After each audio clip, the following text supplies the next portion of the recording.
आऊज़ बिल्लाहि मिनश्शैतानिर्रजीम बिस्मिल्लाहिर्रहमानिर्रहीम। अस्सलामु अलैकुम डियर व्यूवर्स, मैं उम्मीद करता हूँ आप लोग हमेशा की तरह खैर आफियत से होंगे। व्यूवर्स, आज की इस वीडियो में मैं आपको थॉमस वाइट की मशहूर पोइम फॉरगॉट नॉट इट इस वीडियो में दिखाऊंगा, जिसका मेन थीम, कंटेक्स्ट और इसके अलावा सेंट्रल आइडिया और मेन थीम भी इस वीडियो में, मेन आइडिया भी इस वीडियो में दिखाऊंगा, उर्दू में भी और इंग्लिश में भी। तो काइंडली आपने वीडियो को मुकम्मल लास्ट तक देखना है, और अगर आप मेरे चैनल पर न्यू हैं तो काइंडली मेरे चैनल को सब्सक्राइब कर लीजिएगा और साथ बेल आइकन के बटन को लाजमी प्रेस कर लीजिएगा, ताकि इस तरह की इंफॉर्मेटिव वीडियो आप तक बआसानी से पहुंच सके। सबसे पहले इस नज़म की समरी की तरफ चलते हैं जी। इस नज़म में शायर अपने महबूब की बेवफाई को बयान करता है और कहता है जी कि उसने अपने महबूब के प्यार में बहुत सी मुश्किलात और बहुत सी परेशानियां और तकालीफ बर्दाश्त की हैं। इस नज़म में शायर अपने महबूब से दरख्वास्त करता है, फरियाद करता है, ऐ मेरे महबूब, तुम ना भूलो कि मैंने बहुत सी मुसीबतों, तकालीफ, परेशानियों और मशक्क़तें तुम्हारे प्यार में बर्दाश्त की हैं, और इन मुश्किलात, तकालीफ, परेशानियों और मशक्क़तों की वजह से ही तुम्हारी ज़िंदगी में खुशियाँ आई हैं, और अब तुम बदल चुके हो। अब तुम्हारा रवैया जो सा है वो मेरे लिए नाकाबिले बर्दाश्त है, और मैं अब साबित कदम नहीं रह सकता। मैं पहले ही थक चुका हूँ, क्योंकि मैं तुम्हारे प्यार में बहुत सी तकालीफ, परेशानियाँ और मशक्क़तों का सामना कर चुका हूँ, और ये मेरे लिए सबसे दर्दनाक तकलीफ़ में से एक है।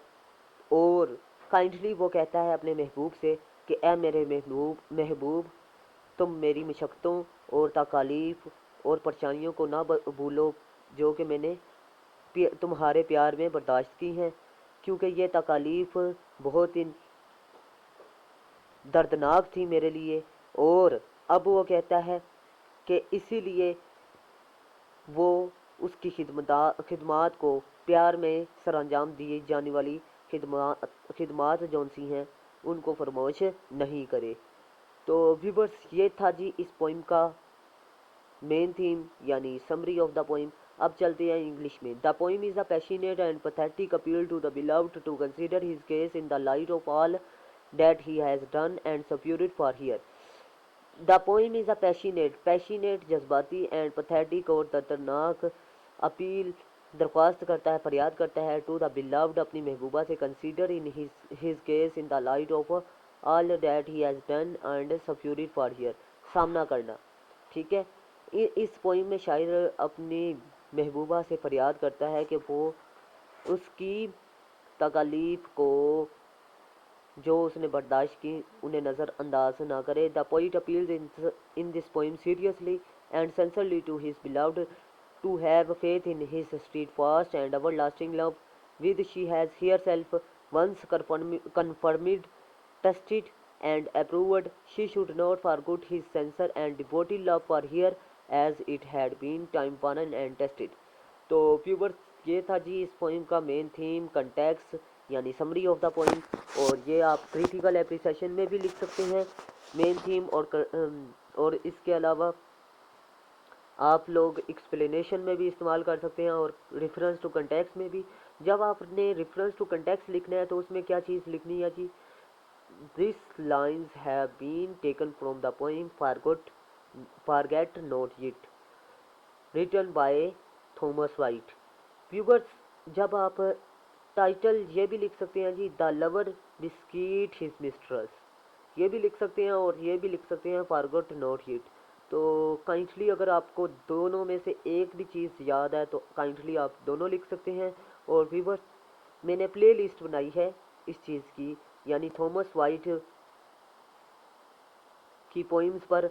एक मैंने बनाई है जी थॉमस वाइट की रेफरेंस टू कंटेक्स्ट के लिए, ये जो सी है ये कंटेक्स्ट पे है, और एक क्रिटिकल एप्रिसिएशन के लिए है, और एक थॉमस वाइट के जो से सवालात हैं उन पर मैंने वीडियोस बनाना स्टार्ट की हैं। तो काइंडली आपने जो चीज़ समझ में नहीं आए वो आप मेरे प्ले लिस्ट थॉमस वाइट की प्ले लिस्ट को देख कर विज़िट कर सकते हैं, जो कि मेरे चैनल पर मौजूद है।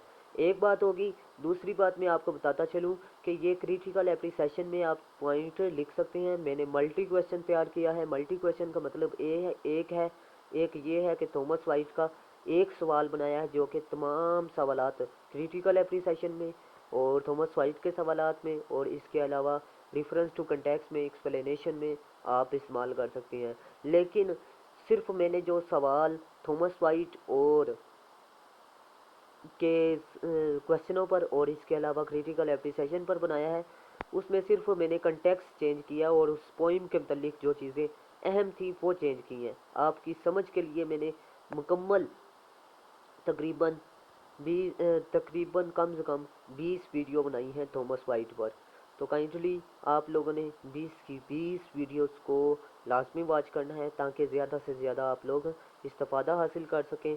और यही बेहतरीन तरीका है तैयारी करने का एम ए इंग्लिश की, क्योंकि सिलेबस बहुत हाई है। तो मैं उम्मीद करता हूँ कि आप लोग इस लॉन्ग सिलेबस में बहुत ही शॉर्ट वक्त में तैयारी करने में कामयाब हो जाएंगे, क्योंकि मल्टी क्वेश्चन आपको इस मामले में बहुत हेल्प आउट करेगा। सिर्फ आपने कंटेक्स्ट पॉइंट का याद करना है, बाकी वही चीज़ है जो कि थॉमस वाइट के तमाम क्वेश्चनों में सेम ही है। सिर्फ आपने जब सवाल देखने हैं वो थोड़ा सा डिफरेंट है, क्योंकि उसमें लिखने का स्टाइल थोड़ा सा शामिल है। यानी Wyatt as a poet, Wyatt as a sonneteer, इस तरह के जो उनसे सवाल हैं ये थोड़े से मुख्तलिफ हैं। तो काइंडली आपने कन्फ्यूज़न का शिकार नहीं होना। और अगर आपको कोई कन्फ्यूज़न हो तो आप कमेंट सेक्शन पर भी जाकर मेरे से पूछ सकते हैं, और इसके अलावा मेरे व्हाट्सअप नंबर पर भी। तो मिलते हैं नेक्स्ट वीडियो में, तब तक के लिए अल्लाह हाफिज़। पाकिस्तान जिंदाबाद, पाकिस्तान का इंदाबाद।